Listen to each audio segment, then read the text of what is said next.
Assalamualaikum warahmatullahi wabarakatuh. Waalaikumsalam. Waalaikumsalam warahmatullahi wabarakatuh. Alhamdulillahirrahmanirrahim. Sebelumnya perkenalkan kami dari kelompok 8 yang ingin mempresentasikan hasil pekerjaan kami tentang penelitian psikologi sastra.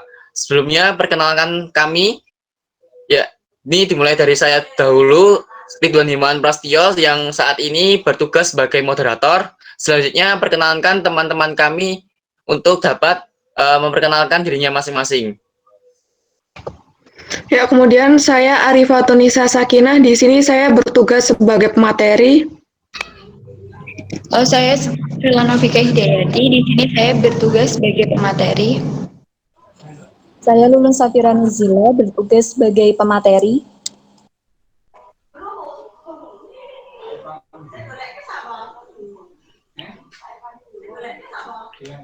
Dan yang terakhir teman saya Nadila Putri Prihartini yang sebagai pemateri 4. Untuk mempersingkat waktu, marilah kita beranjak pada pemateri yang pertama. Baik, terima kasih untuk moderator. Di sini saya akan menjelaskan tentang penelitian psikologi sastra. Penelitian psikologi sastra adalah penelitian yang menitik beratkan atau mengutamakan suatu karya sastra menggunakan pertimbangan dan relevansi ilmu psikologis, atau bisa juga diartikan sebagai pemahaman kejiwaan penulis atau pengkajian proses kreatif dan studi dari dampak sastra terhadap kejiwaan. Teori yang sering digunakan untuk penelitian ini adalah psikoanalisis. Karakteristik penelitian psikologi sastra adalah melakukan analisa terhadap karya sastra dari sisi kejiwaan baik pengarang, tokoh karya sastra, maupun pembaca karya sastra. Oke, selanjutnya. Baik, selanjutnya saya akan menjelaskan mengenai objek penelitian psikologi sastra dan langkah-langkah penelitian dari psikologi sastra. Objek dari penelitian psikologi sastra yaitu karya sastra, khususnya pada psikologi tokoh dalam karya sastra. Selanjutnya, langkah-langkah penelitian dari psikologi sastra. Yang pertama, memahami teori mengenai psikologi sastra, kemudian dianalisis terhadap karya sastra. Yang kedua, menetapkan objek kajian penelitian. Yang ketiga, memilih bahan penelitian yang sesuai dengan objek penelitian. Yang keempat, memilih sampel penelitian. Yang kelima, mengumpulkan data baik berupa dokumen maupun hasil observasi dan wawancara. Kemudian yang keenam, mengklasifikasikan data. Yang ketujuh, menganalisis data yang sudah terkumpul sesuai dengan data utamanya. Yang kedelapan, memvalidasi data. Dan yang terakhir, menyimpulkan penelitian yang telah dilakukan. Baik, terima kasih untuk pemateri 2. Selanjutnya, pemateri 3, saya persilahkan. Ya, di sini merupakan contoh salah satu judul penelitian yang menggunakan pendekatan psikologi sastra, yaitu kajian psikologi sastra dan nilai-nilai pendidikan dalam novel Hujan karya Terelie dan relevansinya pada pembelajaran sastra di sekolah menengah atas. Untuk rumusan masalah sendiri terdapat 3 rumusan masalah. Yang pertama yaitu apa saja konflik batin yang dialami oleh tokoh-tokoh dalam novel Hujan karya Terelie. Yang kedua, apa saja nilai pendidikan karakter yang termuat dalam novel Hujan karya Terelie. Dan yang ketiga ada bagaimana relevansi kajian psikologi sastra dalam novel Hujan karya Terelie bagi pembelajaran sastra di SMA. Oke, terima kasih untuk pemateri 3. Selanjutnya. Berikut ini adalah contoh analisis jurnal. Kami mengambil dari jurnal Parole dengan artikel yang berjudul Analisis Konflik Tokoh dalam Novel Rindu karya Terelie berdasarkan pendekatan psikologi sastra. Penulisnya ada Tia Sukma Melati, Pipit Warisma, dan Mekar Ismayanti. Metode yang digunakan dalam artikel jurnal ini adalah metode deskriptif kualitatif dengan menggunakan pendekatan psikologi sastra. Data yang digunakan dalam penelitian ini adalah teks yang memuat konflik tokoh dalam novel Rindu karya Terelie. Sumber data dalam penelitian ini adalah novel Rindu karya Terelie. Kemudian teknik pengumpulan data yang digunakan ialah teknik baca dan catat. Hasil dari penelitian ini ada beberapa konflik yang tertuang pada sebuah karya sastra berupa novel. Adapun konfliknya yakni konflik internal dan eksternal. Dalam konflik eksternal yang terbagi menjadi 2 yaitu konflik sosial maupun fisik. Konflik sosial menghasilkan dua orang yang mengalaminya, yaitu Kareng dan Ambo Uleng. Kemudian konflik fisik terdapat 3 yang dialami oleh Ana, Ambo Uleng, dan Andipati. Sedangkan konflik internal atau batin terdapat 5 orang yang mengalaminya, yaitu Ambo Uleng, Ahmad Karaeng, Bunda, Upe, Deng Andipati, Mbah Kakung. Sumber data pada uraian di atas, maka konflik yang banyak yang dialami oleh novel Terelie yang berjudul Rindu adalah konflik internal atau batin. Ya, terima kasih. Selanjutnya pada jurnal selanjutnya yakni Jurnal Caraka Konflik Batin Tokoh Utama pada Novel Lelaki Harimau karya Eka Kurniawan dengan pendekatan psikologi sastra. Dengan metode jenis penelitian ini adalah kualitatif dan penelitian ini berupa satuan peristiwa yang berupa kalimat dan paragraf yang terdapat dalam novel Lelaki Harimau. Adapun data penelitian ini berupa novel Lelaki Harimau karya Eka Kurniawan. Selanjutnya, instrumen-instrumen penelitian ini yaitu peneliti itu sendiri yang dibekali seperangkat teori. Adapun teknik pengumpulan data yang dilakukan adalah dengan membaca keseluruhan isi novel, mengamati dan mencatat data-data yang diperoleh. Dan teknik analisis data pada penelitian ini dilakukan dengan teknik deskripsi kualitatif dengan pendekatan psikologi sastra. Adapun hasil yang didapat pada penelitian ini yakni alur dalam novel Lelaki Harimau karya Eka Kurniawan adalah alur campuran. Selanjutnya tokoh dan penokohan tokoh utama dalam novel Lelaki Harimau karya Eka Kurniawan adalah Margio dengan karakter jujur, dapat dipercaya, lugu dan penyayang. Selanjutnya latar tempat di dalam novel Lelaki Harimau adalah desa.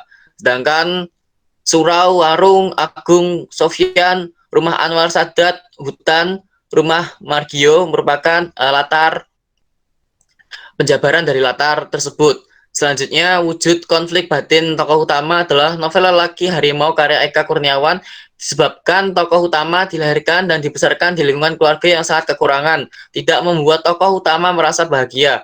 Adapun faktor-faktor penyebab terjadinya konflik batin tokoh utama adalah dalam novel Lelaki Harimau karya Eka Kurniawan adalah faktor internal dan eksternal. Nah, berikut adalah presentasi dari kelompok kami. Kami membuka termin tanya jawab kepada kelompok 7A. Saya persilakan untuk bertanya. Ya, saya ingin bertanya. Bisa tolong jelaskan tentang penelitian psikoanalisis, karena saya kurang jelas. Baik, terima kasih untuk pertanyaan pertama. Selanjutnya, pertanyaan selanjutnya.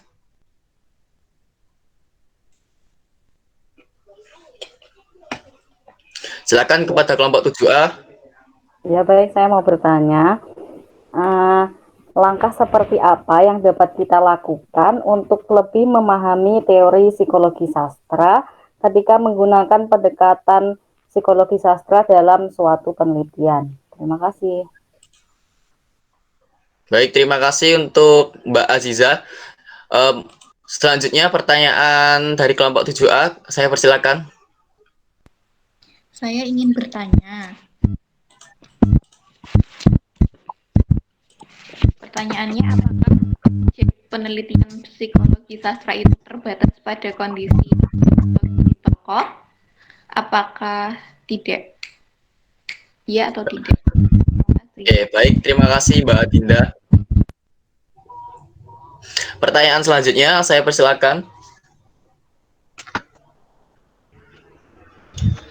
Baik, saya izin bertanya, Mas Ridwan. Ya, Mbak Lutfi. Sebentar. Jika menggunakan psikologi sastra dalam analisis konflik sebuah novel, bagaimana cara kita mengklasifikasikan konflik-konflik yang serupa? Apa indikatornya? Dapat ditangkap? Ya, terima kasih. Selanjutnya, pertanyaan yang terakhir. Saya persilakan untuk kelompok 7A.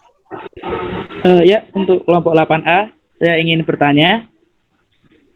Tadi kan presentasi mengenai penelitian dengan pendekatan psikologi sastra.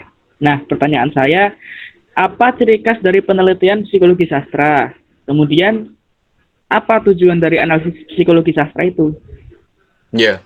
Terima kasih untuk kelompok 7A yang telah memberikan pertanyaan atas hasil presentasi kami. Untuk memaksimalkan jawaban yang kami utarakan nantinya, izinkan kami untuk berdiskusi terlebih dahulu.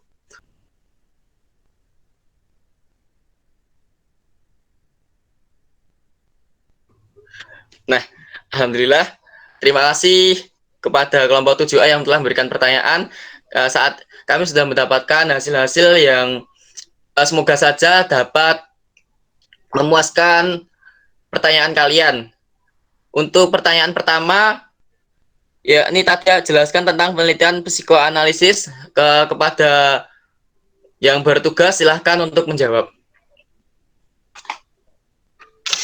Baik, terima kasih untuk moderator. Saya di sini akan menjawab pertanyaan dari Mbak Novel yang berbunyi, jelaskan tentang penelitian psikoanalisis.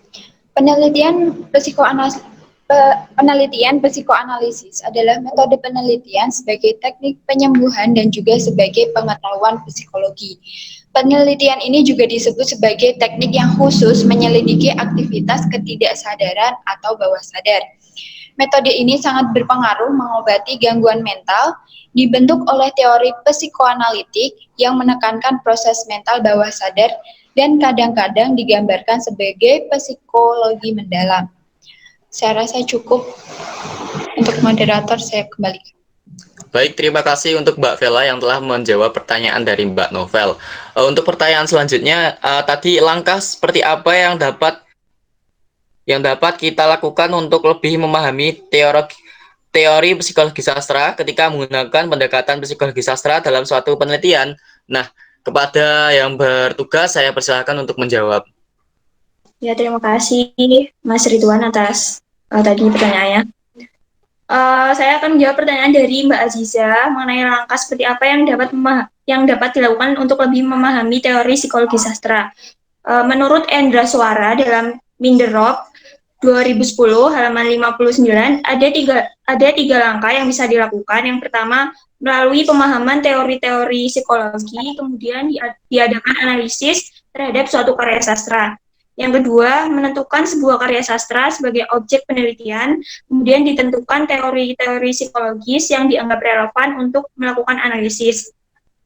Kemudian yang ketiga, secara simultan menemukan teori dan objek penelitian, selanjutnya memperlihatkan bahwa teks yang ditampilkan melalui suatu teknik dalam teori sastra dapat mencerminkan suatu konsep dari psikologi yang diusung oleh tokoh fiksional. Sudah seperti itu. Apakah dapat diterima Mbak Aziza? Iya, baik. Terima kasih atas jawabannya Mbak Nabila. Ya, terima kasih untuk Mbak Nadila yang telah menjawab pertanyaan dari Mbak Aziza. Memasuki pertanyaan yang ketiga, yakni apakah objek penelitian psikologi sastra terbatas pada kondisi psikologis tokoh? Nah, kepada yang bertugas, saya persilakan untuk menjawab pertanyaannya. Ya, di sini saya akan menjawab pertanyaan dari Mbak Dinda mengenai objek penelitian psikologi sastra. Jadi, sejauh ini objek penelitian pendekatan psikologi sastra itu masih menitik beratkan pada gejala-gejala kejiwaan dalam karya sastra sebagai hasil dari penciptaan seorang pengarang yang secara sadar atau tidak sebenarnya si pengarang itu menggunakan teori psikologi. Kemudian ada pendapat lain yang dikemukakan oleh Endra Suara dalam bukunya yang berjudul Metode Penelitian Psikologi Sastra, bahwa kajian psikologi sastra itu di samping meneliti perwatakan tokoh secara psikologis, juga meneliti aspek-aspek pemikiran dan perasaan ketika seorang pengarang itu menciptakan karya tersebut, seperti itu. Jadi tidak hanya gejala-gejala kejiwaan atau keadaan psikologi saja, tetapi juga dari aspek si pengarang itu sendiri berupa aspek-aspek pemikiran dan perasaan ketika menciptakan karya, seperti itu. Baik, terima kasih Mbak Arifah yang telah menjawab pertanyaan dari Mbak siapa tadi, saya lupa. Oke, masuki pertanyaan yang selanjutnya, pertanyaan keempat. Jika menggunakan pendekatan psikologi sastra dalam analisis konflik sebuah novel, Lalu bagaimana cara kita mengklasifikasi konflik-konflik yang serupa? Apa saja indikatornya? Nah, kepada yang bertugas saya persilakan untuk menjawab. Sebelumnya saya ucapkan terima kasih kepada Mbak Lutfi atas pertanyaannya. Izinkan saya untuk menjawab pertanyaan dari Mbak Lutfi. Sebelum itu, untuk membedakan jenis konflik yang akan menjadi ruang lingkup penelitian kita, maka perlu diuraikan beberapa jenis-jenis konflik. Dalam hari ini, Nurgiantoro itu mengatakan bahwa konflik dibedakan menjadi dua bagian, yaitu konflik fisik atau eksternal dan konflik batin atau internal. Konflik fisik itu merupakan konflik yang diakibatkan oleh perbuatan antara sang tokoh dan alam sekitar. Sedangkan konflik sosial diakibatkan oleh adanya hubungan sosial antara manusia yang berwujud masalah pengejaran, kesewenang-wenangan, adu mulut, perseteruan, dan lain-lain. Kemudian konflik internal itu terjadi di dalam pribadi tokoh cerita. Konflik itu merupakan permasalahan intern seorang manusia. Konflik batin lebih banyak mengeksplorasi berbagai masalah kejiwaan dengan menggunakan sudut pandang orang pertama atau gaya aku. Baik, terima kasih Mbak Lulung yang telah menjawab pertanyaan dari Mbak Lutfi Anggoro Asih. Masuki pertanyaan yang terakhir, yakni tadi dari pertanyaan Mas Repka ya. Pertanyaan apa ciri khas dari penelitian psikologi sastra? Lalu kemudian tujuan dari ciri-ciri dari analisis psikologi sastra itu apa? Oke, izinkan saya untuk menjawab pertanyaan dari Mas Repka. Adapun ciri khas dari analisis psikologi sastra adalah dengan adanya keterlibatan unsur manusia di dalam, ada keterlibatan unsur manusia di dalamnya. Unsur dari keterlibatan manusia adalah aspek kejiwaan melalui tokoh-tokoh dalam karya sastra. Sedangkan tujuan dari analisis psikologi sastra adalah untuk memahami aspek kejiwaan yang terkandung dalam karya sastra, serta memberikan pemahaman terhadap karya sastra itu sendiri. Nah, apakah dimengerti oleh Mas Repka? Dimengerti Mas Ridwan, saya terserahkan. Oke. Terima kasih. Nah, tadi adalah jawaban dari kami. Semoga dari kelompok 7A puas dengan hasil jawaban kami. Adapun ada feedback sebelum menginjak acara selanjutnya, kami persilahkan kepada kelompok 7A untuk memberikan feedback. Baik, di sini saya akan mewakili teman-teman. Sebelumnya, terima kasih kepada kelompok 8A yang telah mempresentasikan tentang psikologi sastra, baik dari pengertian, objek, langkah, maupun contoh analisisnya. Terima kasih sudah disajikan secara jelas, dan terima kasih juga telah menjawab pertanyaan kami. Sudah, mungkin teman-teman ada yang ingin menambahkan juga? Oke, mungkin saya rasa cukup dari kelompok 7A. Saya juga mohon maaf bila terdapat banyak kesalahan dalam memimpin atau memfasilitasi kalian dalam melakukan presentasi. Adapun kurang lebihnya saya mohon maaf sebagai moderator, dan saya juga mewakili teman-teman memohon maaf jika terdapat banyak kesalahan dari penyampaian presentasi kami. Mungkin itu saja yang dapat kami sampaikan. Kurang lebihnya kami kelompok 8A minta maaf. Wassalamualaikum warahmatullahi wabarakatuh. Waalaikumsalam warahmatullahi wabarakatuh. Terima kasih. Oke.